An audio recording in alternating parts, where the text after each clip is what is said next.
Salut, c'est Yannick d'Oxygène Training. Alors aujourd'hui on va parler piste d'athlétisme.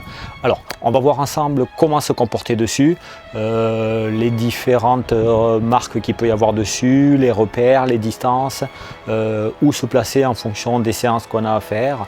Donc on va voir tout ça ensemble. Allez, c'est parti!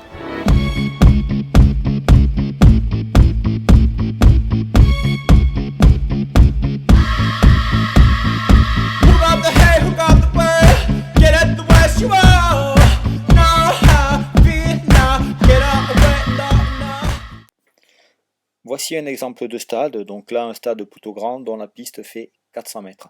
Donc selon les villes, villages, vous allez trouver différentes longueurs, des pistes qui peuvent faire 250 mètres, 300 mètres, mais la longueur standard, c'est une piste qui fait 400 mètres, c'est d'ailleurs la mesure officielle. Alors, la grandeur du stade, vous allez trouver différents couloirs. Donc, en général, ça fait entre 5 ou 6 et jusqu'à 8 couloirs. Donc, ça, c'est les mesures standards d'un stade officiel. Donc, c'est tout le temps officiel. Alors, on va schématiser le stade et on va expliquer. Alors, tout d'abord, ce que je vais faire, je vais vous donner tous les chiffres, toutes les mesures. C'est pas besoin de les retenir, c'est bien de le savoir. Et ensuite, je vous dirai ce qui est utile pour nous, qui là, il faudra impérativement retenir. Alors, à savoir que le stade, donc, là, on est sur une piste de 400 mètres. Donc, le 400 mètres, c'est mesuré sur le premier couloir et à 30 cm du bord. Donc, ça veut dire que ça va être ce tour-là complet du stade à 30 cm du bord qui va faire 400 mètres le tour complet. Et ensuite, sur les couloirs suivants, donc deuxième, troisième, etc., la mesure est faite à 20 cm du bord. Alors, les couloirs ont une largeur qui fait 1,22 m, donc il va y avoir un décalage chaque fois, où le premier couloir par rapport au deuxième, si vous courez sur le deuxième, vous allez courir 7,04 m de plus. Et sur le troisième, 7,66 m de plus, ainsi de suite. Ça veut dire que jusqu'au 8e couloir, donc si vous faites votre tour complètement à l'extérieur, vous aurez parcouru sur un tour complet 453 mètres. Voilà, donc ça c'est pour les mesures. Ensuite, les différentes marques. Vous allez trouver au sol des marques qui vont représenter en fait différents repères pour les différentes courses qui peuvent exister. Il y a des petits repères verts qui vont aider à placer les haies pour les 400 mètres haies, des petits repères bleus qui vont aider à placer pour le 110 mètres haies, des petits repères jaunes qui vont aider à placer les haies pour le 100 mètres haies. Et ensuite, il y a des zones blanches et rouges qui vont aider à la transmission des témoins pour les courses à relais, avec des petites croix pour les positions des relayeurs. À savoir que la majorité des pistes aussi sont de couleur ocre. On peut en trouver aussi, c'est un peu plus courant que le reste, mais on peut en trouver toutes les couleurs, mais il y en a également des bleus par exemple. Et aussi sur un stade où le sol n'est pas en tartan, il peut y avoir des pistes encendrées, donc une sorte de sable, terre. Dans tous les cas, ça reste plat. Donc voilà pour les mesures. Donc nous, dans tout ça, qu'est-ce qu'il faut retenir? Donc à savoir que le premier tour, à 30 cm du bord, fait 400 mètres. Donc ça, c'est impératif. Ensuite, vous allez diviser la piste tous les 100 mètres. Donc, à savoir que là, vous allez avoir le départ qui se trouve ici. Donc, vous allez avoir un 100 mètres qui se trouve là, un 100 mètres qui se trouve là sur la ligne d'arrivée et un 100 mètres qui se trouve ici. Donc ça, ces repères-là, généralement, ils sont notés sur le stade, mais sinon, c'est important de les repérer. C'est ça qui va vous permettre de faire correctement vos séances en fonction de ce que vous avez à faire.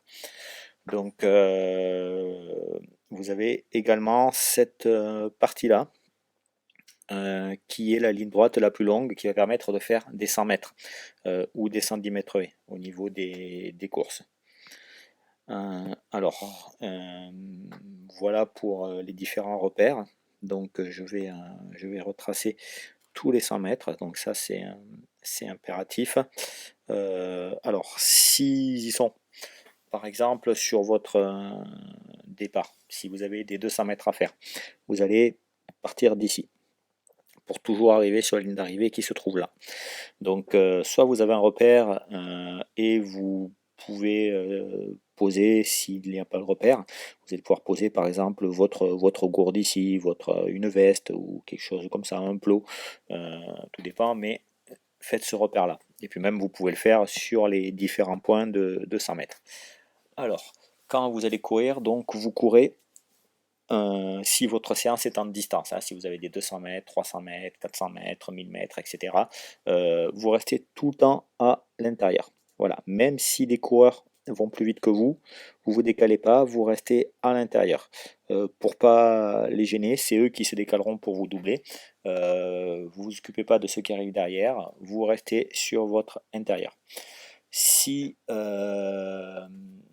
il y a un club d'athlétisme qui a le créneau et qui fait une séance spécifique ou des exercices, là vous devez lui laisser la piste. Donc, dans ce cas-là, vous allez courir plutôt sur l'extérieur et vous tenez compte des décalages qu'on a vus tout à l'heure.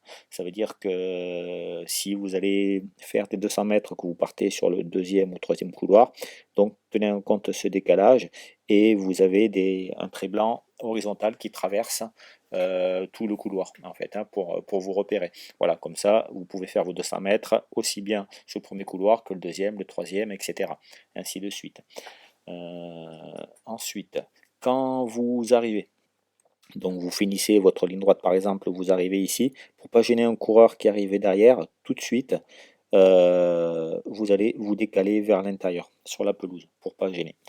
Donc à savoir que le sens de rotation, c'est le sens inverse des aiguilles d'une montre. Donc chaque fois qu'on court pour des distances et voire des chronos, on tourne dans le sens inverse des aiguilles d'une montre. Ça veut dire que les coureurs arriveront tout le temps par là. Donc si vous avez à vous remettre pour repartir, ou si vous voulez traverser, regardez toujours par ici, voir s'il n'y a pas un coureur qui est en train d'arriver. Ça c'est important pour éviter les accidents et pour pas vous gêner. Voilà, donc ensuite, si vous avez des 300 mètres à faire, vous allez partir d'ici, vous allez courir sur l'intérieur et vous allez arriver ici, la ligne d'arrivée. Donc là, vous pouvez faire un 100 mètres en récupération active, donc c'est intéressant parce que ça vous oblige à trottiner pendant la récup, ou pour les moins rapides, vous pouvez traverser ici. Voilà. Ensuite, si vous avez un 400 mètres, donc c'est un tour complet. Si vous avez un 500 mètres à faire, donc vous partez d'ici, qui est le départ du 100 mètres, et vous vous placez tout de suite sur l'intérieur du couloir. Attention s'il n'y a pas de voir s'il n'y a pas des coureurs qui arrivent. Donc à ce moment-là, vous vous rabattez une fois que la voie est libre et vous faites votre tour complet ensuite. Donc c'est 100 mètres plus un tour complet. Si vous avez des 1000 mètres, donc c'est 2 tours et demi. Si vous avez des 2000 mètres, c'est 5 tours, et ainsi de suite. Voilà, donc vous mesurez exactement comme ça comment faire. Voilà, j'espère que ces explications ont été claires et utiles. Si c'est le cas ou si vous pensez que ça peut aider quelqu'un, pensez à partager cette vidéo. Merci, à bientôt. Get up, wet, no, no, oh.